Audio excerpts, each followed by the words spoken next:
Welcome to Chillin' 101. We hope this video helps. You begin by minimizing further damage. Stop using the phone and connect it to a computer.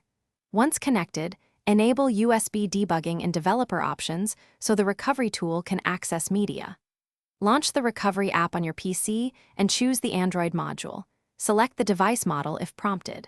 The software will scan for deleted images in internal storage and SD card sectors.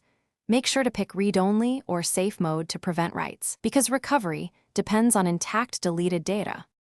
Once the tool is running, choose a deep or full scan to search all file tables and fragments. This gives the best chance to find photos. The app will list recoverable images, preview them to confirm quality, and use filters like JPG, PNG, or HEIF to narrow results. You should mark only the images you need, because fewer files speeds recovery. Finally, set the restore destination to a PC folder, not the phone, to avoid overwriting other deleted data on the device.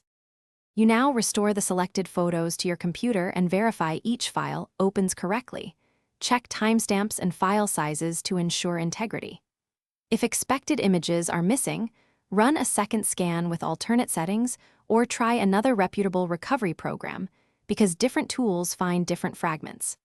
Make sure to copy recovered files to cloud storage or an external drive immediately, since any further writes to the phone can erase remaining recoverable data. If recovery fails, Thanks for watching. Consider subscribing if we helped you.